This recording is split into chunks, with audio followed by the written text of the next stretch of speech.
So మీరు జగన్మోహన్ రెడ్డి గారు టూర్లో పొదిలి వెళ్ళారు. మీరు ఒంగోలు పార్టీ ఇన్ఛార్జ్ కూడా కదా, పార్టీ కోఆర్డినేటర్ కూడా. ఏం జరిగింది అసలు పొదిలిలో సార్ చెప్తారు? పొదలిలో జన సందోహం, జనం విపరీతంగా జగన్మోహన్ రెడ్డి గారిని చూడటానికి ఎవ్వరకాళ్ళు స్వచ్ఛందంగా అనుకున్న దానికి 2 రెట్లు ఎక్కువ జనం, దగ్గర 1,00,000 మంది జనం దాకా వచ్చున్నారు. దాంట్లో ఒక మామూలు మనుషుల్ని కిరాయికి 500కి 600కి మహిళల్ని వాళ్ళే చెప్తున్నారు. మీకు చూడండి, సోషల్ మీడియాలో వచ్చినాయి. మాకు ఏదో 500 ఇచ్చారు, జాకెట్ ముక్క ఇచ్చారు, ఈ అట్టుకు నుంచోమన్నారు మమ్మల్ని అన్నారు. అలాగ నుంచో పెడితే రేపు పొద్దున్న మా ప్రోగ్రాం చేసుకుంటున్నాం. ఆ ప్రోగ్రాంలో మా జనంలో కూడా మంచోళ్ళు ఉండొచ్చు, చెడ్డోళ్ళు ఉండొచ్చు. ఏమన్నా రాళ్ళు వేస్తుంటే ఏమైపోతారు? కానీ మా వాళ్ళ మీద రాళ్ళు వేసారు అక్కడ. మా వాళ్ళు ఏమి వేయలేదు, మా వాళ్ళు ఏమి వేయలేదు. వాళ్ళే రాళ్ళు వేస్తే ఒక ఒక కానిస్టేబుల్కి బుర్ర పగిలింది, ఒక ఎంపీపీకి బుర్ర పగిలింది, చాలా మందికి దెబ్బలు తగిలినాయి. కానీ మా వాళ్ళు మాత్రం ఓర్పుతో మాత్రం చాలా ఉంటాం. నాకు గ్రేట్ అనిపించింది. నాకు కొన్ని వీడియోస్ చూపిస్తున్నారు పోలీసులు, 10 మందికి పైగా మీ పార్టీకి సంబంధించిన నాయకులపైన కేసులు. అవునండి, మీరు కొడతానంటే మీరు కొడతానని చేయి చూపిస్తారు కదా. మీరు రాళ్ళేసి కొడతా ఉంటే చేయి చూపించరండి.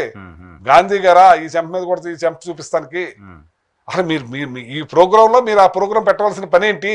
1,00,000 మంది జనం వచ్చినప్పుడు ఈ జనం పెట్టి ఏం చేద్దామని మీరు మహిళలకు వాళ్ళందరూ వాళ్ళ కోపం వచ్చి వేశ్యల రాజధాని అన్నారనే కోపంతో వాళ్ళంతా వచ్చి నిరసన తెలపడానికి వాళ్ళే జగన్మోహన్ రెడ్డి అన్నారా? వాళ్ళ ఛానల్ అన్నదని వాళ్ళ ఛానల్లో అన్న ఛానల్ అనలేదని ఛానల్లోకి వచ్చిన మనిషి అన్నాడు. ఛానల్లోకి వచ్చి అవునండి, ఆ ఛానల్లో ఉన్న మనిషే ఒక సినిమా యాక్టర్లోనూ ఏదో ముండలని సంబోధించడం జరిగింది, బ్రోకర్లని సంబోధించడం జరిగింది. మరి అలాగే హోమ్ మినిస్టర్ గా ఉన్న ఆవిడే భారతమ్మ అంటారు. మరి అన్ని చెప్తారా అంటే మీరే వద్దులేండి అని అంటారు. మరి మరి ఏంటండి అది? దానికేంటి దీనికేంటి? అక్కడ కొమ్మనేని ఒక పెద్ద మనిషి, ఆయన ఎప్పుడు కూడా తప్పు మాట్లాడేవాడు కదా, ఖండిస్తాడు, అలౌ చేయడు. అలౌ చేయలేదు కూడా ఆ రోజున. ఆ రాజుగారు కూడా మళ్ళీ రిప్లై ఇచ్చుకున్నాడు. నేను మాట్లాడింది అన్ని పత్రికల్లో వచ్చినాయి, ఈనాడులో కూడా వచ్చింది, దక్షిణకానికల్లో వచ్చింది, అన్నింటిలోనే వచ్చింది.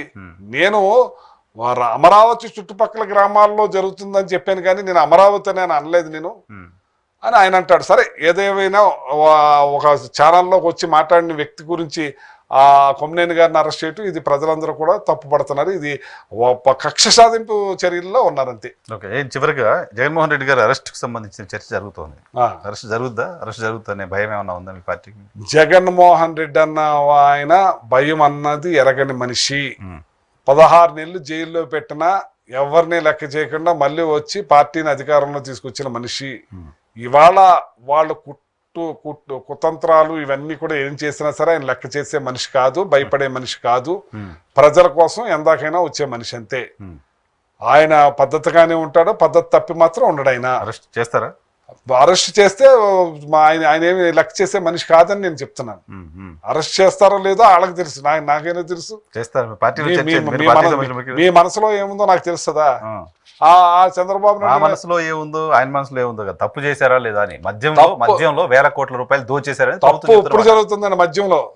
మద్యంలో తప్పు ఇప్పుడు జరుగుతుందంటే కుటుంబాలు నాశనం అయిపోతున్నాయి. మంగళసూత్రాలు తెంపుకొచ్చి మందు తాగే పరిస్థితికి అయిపోయింది. ఎంచేతంటే జగన్మోహన్ రెడ్డి గారు ఒక రేట్ని ఫిక్స్ చేసి 9:30 దాటితే అమ్మకుండా చేశారు. ఇవాళ తెల్లవార్లు మద్యం జరుగుతుంది. తాగాలనుకున్నప్పుడు ఇంట్లోంచి డబ్బులు అట్టుకొచ్చేసి తెల్లవార్లు తాగుతున్నారు. అదే నా కాన్స్టిట్యూన్సీ లో ఒక 3:30కు ఒక అతను చంపేశారు, ఒక అతన్ని అయితే బుర్ర పగల కొట్టేశారు, పర్మిట్ రూమ్ లోనే చంపారు. ఇలాంటివన్నీ జరుగుతున్నాయి. మీరు టైంలో చీప్ లిక్కర్ 230 రూపాయలు 250 రూపాయలు, ఇప్పుడు 99 రూపాయలు చేశారు. 99 రూపాయలు ఎక్కడదండి? 120 130 వాళ్ళు ఇష్టం వచ్చినట్టు అమ్మేసుకుంటున్నారండి. 99 రూపాయలు మీరు ఇప్పించండి. 99 రూపాయలు మా జనానికి ఇప్పించండి. 250 పెడితే వాడికి 2 కోట్రలు వస్తాయి కదా. 2 కోట్రలు ఇచ్చినప్పుడు తెంపాల్సిన అవసరం ఏముంటుంది? 2 కోట్రలు తాగి తెల్లారి పనికి వెళ్ళకుండా పడుకుంటున్నాడు. జగన్మోహన్ రెడ్డి గారు 1 క్వార్టర్ తాగేవాడు, శుభ్రంగా ఇంటికి వెళ్ళి పడుకునేవాడు, మళ్ళీ పని చేసుకునేవాడు, కుటుంబం అంతా చల్లగా బాగుండేది. ఇవాళ పరిస్థితి దారుణాతి దారుణం. కావాలంటే వెళ్ళమనండి, మీ వాళ్ళని సర్వే చేయమనండి. దారుణాతి ఇవన్నీ ఎందుకంటే ఏబిఎన్ ఇవాళ చూడండి, ఏబిఎన్ దాంట్లోనే వాళ్ళు చెప్తున్నారు. ఇవాళ ప్రతి ఎమ్మెల్యే ఇష్టం వచ్చినట్టు దోసుకుంటున్నారు. లిక్కర్ షాపుల్లో అది దోసుకున్నారు. అది అది అది ఏబిఎన్ వాళ్ళ స్ట్రాటజీ అనిపించట్లా మీరు ప్రభుత్వం చేసే ఇష్యూస్ అన్ని తీసి అవును, ఎమ్మెల్యేల అది నాకు తెలుసండి స్ట్రాటజీ ఎమ్మెల్యేల పైన అనిపిస్తుంది. వేస్తే ఎమ్మెల్యేల ప్రభుత్వం పైన- చేసేదే కదా మీరు అవును. ఇంతకుముందు చెప్తున్నారు అది ఎమ్మెల్యేలు కాదండి, జనం దగ్గర ప్రభుత్వం భయపడతారు. చేసేదే కాబట్టి వాళ్ళ ఎమ్మెల్యేలే కాబట్టి వాళ్ళు ఇదే కాబట్టి వాళ్ళదే అంటారు ఛానల్. ఇప్పుడు అదే సాక్షిలోనూ మీరు చెప్తే నమ్మరు, అది ఉమ్, వాళ్ళే చెప్తున్నారు కదా ఉమ్, ఎంత దారుణంగా ఇసుక మట్టి ఒకటి కాదు అన్ని దోసేసుకుంటున్నారని. ఉమ్, ఉమ్. ఇంకెంతకన్నా ఏం చేయాలండి? మరి ఆయన మా అధినాయకుడు పగ్గాల వదిలేశాడా? చంద్రబాబు నాయుడు గారికి ఏ ఎమ్మెల్యే ఏం మరి చేస్తున్నాడు? పగ్గాలు వదిలేశాడా అంటున్నానండి. ఏం చేస్తున్నాడు తెలీదా? అదే అంటున్నానండి.